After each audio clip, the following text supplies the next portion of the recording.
मैं I am very happy at this place. Welcome friends, मैं doctor Jitu Mishra active plus से। आज मेरे साथ मिस्टर तेज बहादुर जी हैं। सर, आपकी उम्र क्या है? 54। मिस्टर तेज बहादुर एक एक्स आर्मी पर्सनल हैं और आप बैंक में जॉब करते हैं। सर मेरे पास तकरीबन 2 हफ्ते पहले आए थे। एग्जैक्टली 2 अक्टूबर। 2 अक्टूबर के पास आए थे, यानी कि 1 महीने से ऊपर हो गया है। जब मिस्टर बहादुर आए थे मेरे पास, बहुत ज़्यादा पेन में थे। डेफिनेटली टर्न नहीं कर पा रहे थे। बहुत मुश्किल हो गया था। सेटिंग जॉब है मेरा, तो बैठना एक इम्पॉसिबिलिटी हो गई थी। मतलब life had become very painful. जब मैंने ढूंढना चालू किया कि इस तरह से तो जॉब करना मुश्किल हो जाएगा, then I met you। हाँ, तो मैं सर की थोड़ी सी कंडीशन पहले ब्रीफ कर दूंगा कि एक तो सर बहुत ज़्यादा एंशियस यानी घबराए हुए थे दर्द की वजह से।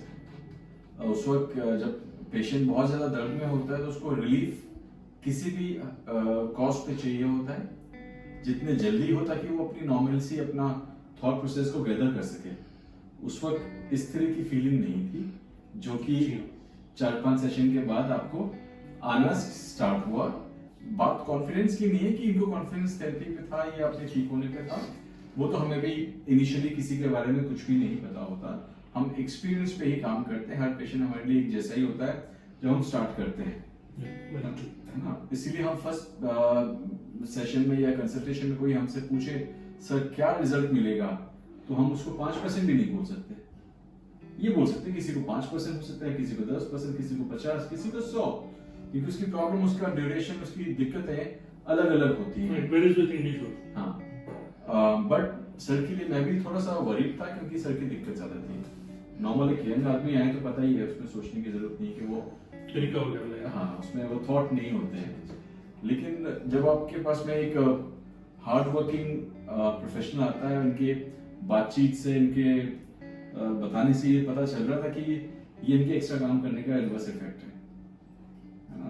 तो हम सेडेंटरी जॉब और बहुत ज्यादा जॉब, ये पास्ट 5 o'clock भी एक्स्ट्रा काम आई एम श्योर कर रहे थे, है ना। तो उसकी वजह से ये एडवर्स इफेक्ट इनकी बॉडी में आने लगा। तब हमने ये भी डिस्कस किया कि सर आपकी हेल्थ होगी तो हम आगे काम कर पाएंगे, आपकी हेल्थ नहीं होगी तो आगे काम नहीं कर पाएंगे।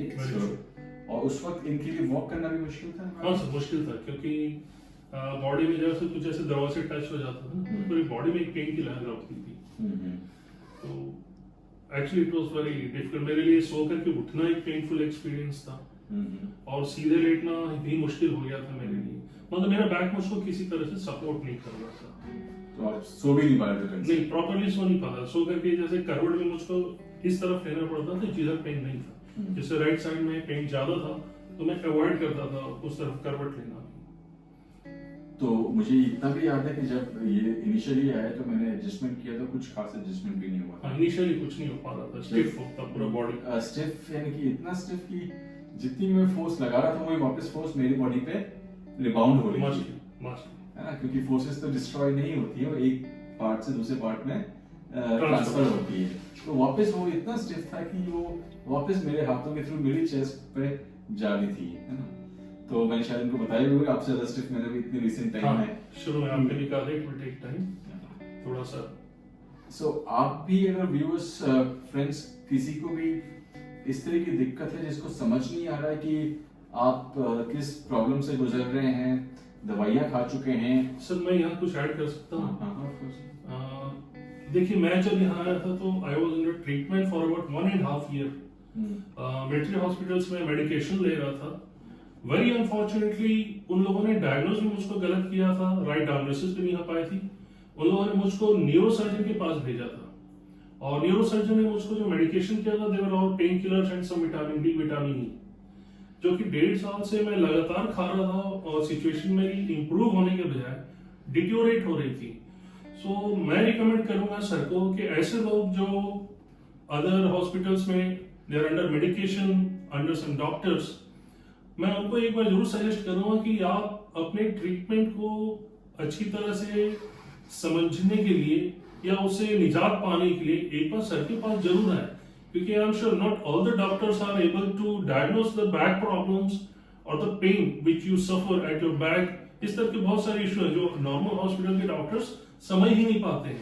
आप लगातार दवा खाते रहते spend your money and time without getting any relief. मैं I am very happy at this place because जो रिलीफ मुझको पिछले 1 महीने में मिला है, मेरे लिए, मैं जब आया था तो मैंने भी नहीं सोचा था कि मुझको ये रिलीफ मिलेगा। मेरे लिए it's lots of happiness, let's say मेरे लिए कि I was very lucky to come to this clinic. It has been a great experience. मुझको मेरे पेन से छुटकारा मिला है और उस पेन से जब मुझको छुटकारा मिला तो मुझको लगता है कि मैं कुछ साल और वर्क कर सकता हूँ, क्योंकि when I came to you with my wife I discuss कि मुझे लगता है जॉब करना अब आगे मुश्किल हो रहा है, मुझको क्विट करना पड़ेगा। तो I am very happy and for me this has been a great place. So friends, sir ने जैसे बताया तो मैं एक चीज बताऊंगा, I have a very great respect for the army personnels and the army doctors. बहुत मेहनत करते हैं, 17-18 घंटे। मेरे बहुत सारे दोस्त मिलिट्री हॉस्पिटल में काम करते हैं, मुझे पता है कि कितने स्ट्रेस में वो लोग काम करते हैं, कितने पब्लिक को देखना पड़ता है। बट प्रॉब्लम उनकी नहीं है डॉक्टर्स की, प्रॉब्लम ये है कि वो इतने ज्यादा बड़ी चीजों में देखने में मशरूफ रहते हैं कि ये छोटी चीजें उनके उनके दिमाग में नहीं आती है। और इजी और सबसे सस्ता इजी वे हर किसी के लिए होता है मेडिसिन लिख देना। पेशेंट ठीक हो रहा है या नहीं हो रहा है, उसको there is no way to level out ना। ब्लड टेस्ट करा के आप ये नहीं देख सकते कि इनका दर्द कम हुआ या नहीं हुआ। एमआरआई से आप ये नहीं देख सकते कि आपका दर्द कम हुआ या नहीं हुआ। Exactly this what happened. MRI हुआ, एक्सरे हुआ, बहुत कुछ हुआ, बट उनके पास ये जो क्योर था, आपने जो मेरा क्योर किया, ये शायद मे बी दे विल। हम एक्चुअली हील करते हैं, हम ट्रीट से ज्यादा वी बिलीव इन हीलिंग। और हम जो कपिंग करते हैं, जो नीडलिंग करते हैं, जो कि हजारों साल पुरानी पद्धति है, है ना, और हीलिंग से बेटर कोई दूसरा तरीका नहीं है। मुझको लगता है सर बहुत सारे लोग ऐसे होंगे आपके ऑडियंस में जिनको शायद फेथ नहीं होगा कि इन चीजों से मुझको रिकवरी होगी या नहीं होगी। ये क्वेश्चन होगा, शायद मेरे अंदर भी क्वेश्चन था, but I give myself a chance कि if they are there why not, let's try it once. Of course, yes. और मेरे लिए ये जो ट्रायल करना था, मेरे लिए तो बहुत फायदेमंद हुआ बस। सो आप भी अगर ट्राई करना चाहते हैं और हो सकता है आपके लिए भी बहुत यूजफुल हो, तो we will take care of it. और मैं दिखाऊंगा कि आज सर कितना स्टिफ है, आज मैं कितनी बैक उनकी खोलता हूँ। तो आपको ये बताइए, आपने जब एडजस्टमेंट देखा होगा वीडियोस में, तो क्योंकि हम कपिंग और नीडलिंग तो बहुत ज्यादा नहीं दिखा, नहीं उसमें नहीं दिखा, नहीं एडजस्टमेंट दिखा, हाँ बहुत ज्यादा नहीं दिखाते, क्योंकि वो भी काफी रिपीट होता रहता है और कई बार प्राइवेसी किसी की ब्रीच नहीं करते, चाहे हम पीछे से दिखाते हैं, बट बहुत ज्यादा शो नहीं करते। I respect you for that, है ना। बट हम बहुत सारी वीडियोस बनाई है जहाँ पे हमने पीछे की, आप किसी भी वीडियोस में जाके कपिंग, नीडलिंग वगैरह आप देख सकते हैं, तो वो एक्चुअली मेजर पार्ट है। बहुत सारे पेशेंट्स आके बोलते हैं कि सिर्फ एडजस्टमेंट करा के जाना चाहते हैं। मुझे कोई दिक्कत नहीं है, लेकिन जो हीलिंग है उससे भी होती है, बट सबसे ज्यादा हीलिंग कपिंग और नीडलिंग से होती है। I think it has to be taken as a whole package. Yes. You just can't say कि मैं ये ले लेता हूँ और वो नहीं करूँगा। Pharmacy भी जाके you can buy a crocin and paracetamol and say I'll be treated here. That will be incorrect. Yes. I think जो भी यहाँ है, they should listen to him. He has got much more experience. He is into this profession for lot many years. ये जो कहते हैं, मेरी तो गुजारिश है कि जो यहाँ है, he should listen to the doctor instead of giving his own wisdom. तो उससे ज्यादा फायदा हो। बट आप लोग इस जिद पर न रहे कि मैं एक मेडिकेशन ले रहा हूँ, तो मैं जैसे मेरे अंदर भी था कि मैं दवा खा रहा हूँ यार, मैं ठीक हो जाऊंगा, बट उस जिद में न रहे। डोंट वेस्ट योर टाइम कि हाँ मुझको 6 महीना हो गया, मैं ठीक हो जाऊंगा। शायद ऐसा नहीं भी होता है, मेरे साथ तो यही हुआ। मैं जिद पे था कि मैं मेडिसिन ले रहा हूँ, मैं ठीक हो जाऊंगा, मैं कुछ और नहीं करूंगा। वो जिद शायद आपको छोड़ना पड़े, जो कि थोड़ा सा आपके लिए मुश्किल होगा। You will have to hard on yourself. You cannot be easy with taking painkillers. Yes. Painkillers is an easy way. Easy way. Yeah. But that is not going to solve. Yeah. आइए adjustment दिखाते हैं।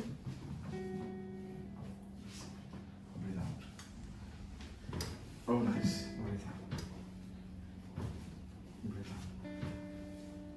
Easy. चल करेंगे। It is better, but scope अभी इसमें 100% का भी है।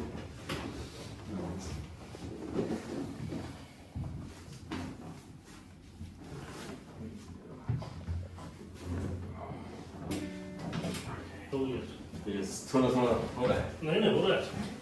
It's happening.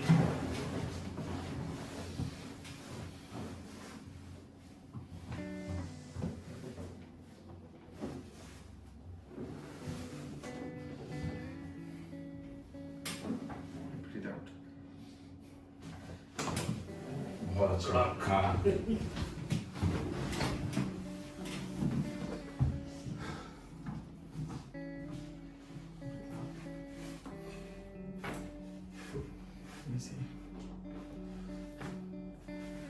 Perfect. Perfect Yeah. So friends आपको हमारा अगर वीडियो अच्छा लगता है तो प्लीज़ लाइक करें वीडियो को, शेयर करें, कमेंट करें and subscribe the channel for latest updates. Thank you. Good luck to all of you.